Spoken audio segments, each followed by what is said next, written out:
Hello students, welcome back. आज हम जो ये वीडियो बना रहे हैं वो हिंदी मीडियम के लिए बना रहे हैं, 12th क्लास के लिए। वो भी फर्स्ट यूनिट है हमारी, यूनिट फर्स्ट, ठीक है, जो 10 मार्क्स की है। आप जानते हैं, मैं बता चुका हूँ ये आपको, ठीक है। समष्टि अर्थशास्त्र की कुछ मूल अवधारणाओं के बारे में हम पढ़ रहे हैं। तो सबसे पहले हम पढ़ रहे हैं स्टूडेंट्स इसमें समष्टि अर्थशास्त्र को पहले डेफिनेशन पढ़ लें उसकी कि समष्टि अर्थशास्त्र किसे कहते हैं। देखिए, ये एक ऐसा शास्त्र होता है जिसमें एक अर्थव्यवस्था की समस्त आर्थिक इकाइयों का अध्ययन किया जाता है, ठीक है। तो उसे हम क्या कहते हैं, समष्टि अर्थशास्त्र। इसमें जो हम कंपोनेंट पढ़ेंगे, यानी इसके एग्जाम्पल क्या हैं, राष्ट्रीय आय हम पढ़ेंगे, समग्र मांग के बारे में पढ़ेंगे, समग्र का मतलब कुल मांग, समग्र पूर्ति के बारे में पढ़ेंगे जिसे हम कुल पूर्ति भी कहते हैं, मुद्रा के बारे में पढ़ेंगे और बैंकिंग के बारे में पढ़ेंगे। तो ये हम पढ़ेंगे समष्टि अर्थशास्त्र में। ये मैंने आपको यूनिट्स के नाम दोबारा से बता दिए हैं बस, ठीक है। अब अर्थव्यवस्था में उत्पादित वस्तुओं के प्रकार, अब हम देखेंगे कि अर्थव्यवस्था में कितने प्रकार की वस्तुएं उत्पादित होती हैं। देखिए, अर्थव्यवस्था में हम पढ़ेंगे 4 टाइप की गुड्स प्रोड्यूस होती है, यानी 4 प्रकार की वस्तुएं उत्पादित करते हैं हम। सबसे पहली होती है हमारी अंतिम वस्तुएं, दूसरी मध्यवर्ती वस्तुएं, और तीसरी उपभोक्ता वस्तुएं, और चौथी पूंजीगत वस्तुएं। सबसे पहले हम पढ़ रहे हैं अंतिम वस्तुओं के बारे में। भाई, अंतिम वस्तुएं उन वस्तुओं को कहते हैं जो उत्पादन की सीमा रेखा पार कर चुकी होती हैं। जो उत्पादन की सीमा रेखा पार कर चुकी होती हैं उन्हें अंतिम वस्तुएं कहते हैं। इन वस्तुओं को अंतिम प्रयोगकर्ता कौन होता है, उपभोक्ता द्वारा खरीदा जाता है, तो उन्हें अंतिम वस्तुएं खरीदेंगे, वो कहेंगे हम।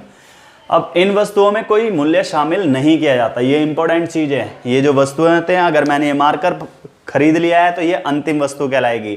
अगर चावल आपने खरीद लिया, अंतिम वस्तु कहलाएगी। कूलर खरीद लिया, अंतिम वस्तु कहलाएगी। चीनी खरीद ली, अंतिम वस्तु कहलाएगी। फ्रिज खरीद लिया, अंतिम वस्तु कहलाएगी। और बिस्किट खरीदा है तो अंतिम वस्तुएं कहलाएंगी। जो आप खरीद लोगे वो सारी अंतिम वस्तुएं कहलाएंगी। मध्यवर्ती वस्तुएं उन वस्तुओं को कहते हैं जो, ये ऐसी वस्तु होती हैं जो उत्पादन की सीमा रेखा पार नहीं कर चुकी होती हैं, ठीक है, उन्हें हम मध्यवर्ती वस्तुएं कहते हैं। इन वस्तुओं को उत्पादक खरीदता है या फिर विक्रेता खरीदता है, ठीक है। इन वस्तुओं में अभी मूल्य शामिल होना बाकी होता है, इन वस्तुओं में मूल्य शामिल किया जाता है।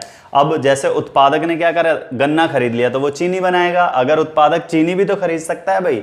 मिठाई की दुकान वाले ने चीनी खरीद ली, अब वो मिठाइयों को ही तो बेचेगा, तो वो मध्यवर्ती वस्तु कहलाएगी। अगर उपभोक्ता खरीदेगा तो अंतिम वस्तु कहलाएगी। इसमें डिफरेंस हम बाद में पढ़ेंगे। नेक्स्ट है कच्चा माल, जितना भी होता है वो मध्यवर्ती वस्तु का उदाहरण होता है। नेक्स्ट हम पढ़ेंगे उपभोक्ता वस्तुएं। भाई, उपभोक्ता वस्तुएं कौन सी होती हैं, हम उपभोक्ता हैं, हम उन्हीं वस्तुओं को खरीदते हैं जो हमारी आवश्यकताओं को संतुष्ट करती हैं। तो ये ऐसी वस्तुएं होती हैं जो मानवीय आवश्यकता को प्रत्यक्ष रूप से संतुष्ट करती हैं, ठीक है। तो उन्हें हम उपभोक्ता वस्तुएं कहते हैं। उपभोक्ता वस्तुएं स्टूडेंट्स 4 प्रकार की होती हैं, ठीक है। पहला टिकाऊ वस्तुएं, दूसरा अर्ध टिकाऊ वस्तुएं, और तीसरा गैर टिकाऊ वस्तुएं, और चौथा होता है हमारा सर्विसेज। सबसे पहले हम टिकाऊ वस्तुओं के बारे में पढ़ेंगे। भाई, टिकाऊ वस्तुएं उन वस्तुओं को कहते हैं जो उपभोक्ता के द्वारा 5 वर्ष या उससे अधिक के लिए प्रयोग की जाती है, तो उसे हम क्या कहते हैं, टिकाऊ वस्तुएं कहते हैं। इन वस्तुओं का सापेक्षिक जो मूल्य होता है वो अधिक होता है। सापेक्षिक का मतलब जब आपकी इनकम है, उस इनकम से अगर आप तुलना करोगे तो इन वस्तुओं का मूल्य जो है ना थोड़ा सा ज़्यादा होता है। जैसे कपड़े धोने की मशीन है, आपको खरीदनी है, तो आप अपनी इनकम के अकॉर्डिंग उसे देखेंगे तो वो थोड़ी सी ज़्यादा खर्चीली है। ऐसे ही फ्रिज हो गया और कार होगी, तो ये सारी कौन सी वस्तुएं कहलाती हैं, टिकाऊ। ये लंबे टाइम तक यूज़ की जाती हैं। नेक्स्ट है अर्ध टिकाऊ वस्तुएं। ये एक ऐसी वस्तुएं होती हैं जो उपभोक्ता के द्वारा, ठीक है, 1 वर्ष या उससे कुछ अधिक के लिए प्रयोग की जाती है, ठीक है। जैसे हमने कपड़े खरीदे, 1 वर्ष या उससे कुछ वर्ष अधिक के लिए यूज कर रहे हैं हम, ठीक है। तो इन वस्तुओं का जो सापेक्षिक मूल्य होता है वो थोड़ा सा कम होता है, इतना ज़्यादा नहीं होता, थोड़ा कम होता है। LED बल्ब खरीदना है आपको, कपड़े खरीदने हैं आपको, ठीक है, तो ये हमारे क्या एग्जाम्पल कहलाएंगे, अर्ध टिकाऊ वस्तुओं के एग्जाम्पल कहलाएंगे, ठीक है।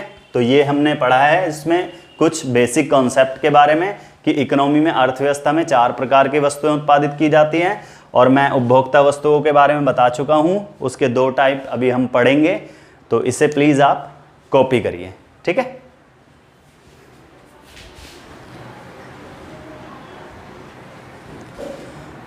देखिए स्टूडेंट्स, कॉपी कर लिया आपने। अब हम पढ़ेंगे गैर टिकाऊ वस्तुएं। देखिए गैर टिकाऊ वस्तुएं कौन सी होती हैं भाई? गैर टिकाऊ वस्तुएं यानी ये ऐसी वस्तुएं होती हैं जो उपभोक्ता के द्वारा केवल एक ही बार प्रयोग की जाती हैं। इनका यूज उपभोक्ता केवल वन टाइम करता है, ठीक है। इन वस्तुओं का सापेक्षिक मूल्य बहुत कम होता है, ठीक है ना। सापेक्षिक मैंने बताया, आपकी जो इनकम है, अब उस इनकम में से आप कंपैरिजन करेंगे, जब आप तुलना करेंगे तो इनका जो मूल्य होगा वो बहुत कम होगा। जैसे आपको खरीदना है, गैस खरीदनी है, दूध खरीदना है, पेट्रोल खरीदना है, खाने पीने की चीज़ें खरीदने के लिए थोड़े से कम पैसों की आवश्यकता होती है इन दोनों के अपेक्षा, ठीक है। तो इसलिए इन वस्तुओं को हम गैर टिकाऊ वस्तुएं कहते हैं, ठीक है। हमने क्या करा, खाना बनाया और हमने खा लिया, गैस क्या है ऑन करी हमने और वो कंज्यूम होती चली आ रही है, ऐसे ही पेट्रोल भी, तो इनका एक ही बार प्रयोग किया जाता है, तो उन वस्तुओं को हम क्या कहते हैं, गैर टिकाऊ वस्तुएं। नेक्स्ट आता है स्टूडेंट्स हमारा सेवाएं। सेवाएं वे गैर भौतिक वस्तुएं होती हैं जो मानवीय आवश्यकताओं को प्रत्यक्ष रूप से संतुष्ट करती हैं। ये भी हमारी मानवीय आवश्यकताओं को प्रत्यक्ष रूप से संतुष्ट करती हैं, ठीक है। जैसे अध्यापक या डॉक्टर या वकील की सेवाएं।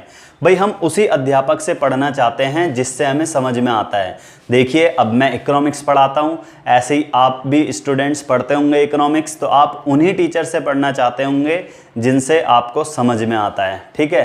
तो ये क्या कहलाता है, अध्यापक सेवाएं। ये भी हमें प्रत्यक्ष रूप से संतुष्ट करती हैं। ऐसे ही डॉक्टर की सेवाएं भी हम लेते हैं, उसी डॉक्टर के पास जाते हैं अगर फीवर भी हो जाता है हमें, जो हमारा रेगुलर यानी फैमिली डॉक्टर है जो हमारा। और ऐसे ही एडवोकेट यानी वकील भी ऐसे ही हो गया हमारा। तो ये सेवाएं होती है। तो हमारी उपभोक्ता वस्तुएं फिनिश हो चुकी हैं, ठीक है स्टूडेंट्स। और अब हम पढ़ेंगे पूंजीगत वस्तुओं के बारे में। देखिए स्टूडेंट्स, अब हम पढ़ेंगे पूंजीगत वस्तुओं के बारे में। अब पूंजीगत वस्तुएं उन वस्तुओं को कहते हैं जो उत्पादन की प्रक्रिया के लिए प्रयोग की जाती हैं। यानी उत्पादन के लिए अगर कोई प्रयोग करता है तो वो पूंजीगत वस्तुएं कहलाती हैं।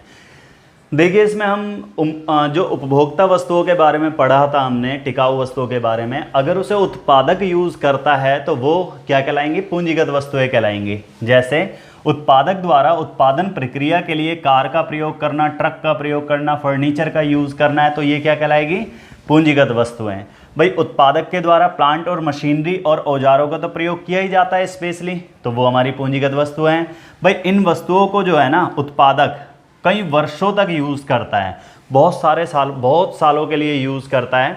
प्लांट और मशीनरी क्या एकदम से ख़राब हो जाते हैं, नहीं होते हैं, वो काफ़ी लंबे टाइम के लिए यूज़ की जाती हैं।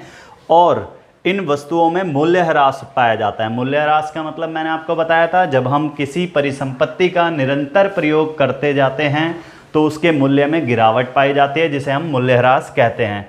और स्थिर पूंजी का उपभोग पाया जाता है, या फिर स्थिर पूंजी का उपभोग का मतलब यदि हम किसी भवन यानी बिल्डिंग का यूज़ कर रहे हैं, ठीक है, तो उसके मूल्य में तो गिरावट पाई नहीं जाएगी, लेकिन उसमें किए जाने वाले खर्चे, मेंटेनेंस वगैरह, तो वो क्या कहलाएगा, स्थिर पूंजी का उपभोग कहलाता है। तो ये पूंजीगत वस्तु होगी। तो स्टूडेंट्स हमारी फर्स्ट वीडियो कंप्लीट होती है ये, और हमने 4 प्रकार की वस्तुएं इसमें पढ़ी हैं। तो ये वीडियो आपको कैसी लगी प्लीज़ कमेंट बॉक्स में टाइप करके मुझे ज़रूर बताइएगा, और वीडियो को शेयर कीजिए और सब्सक्राइब कीजिए।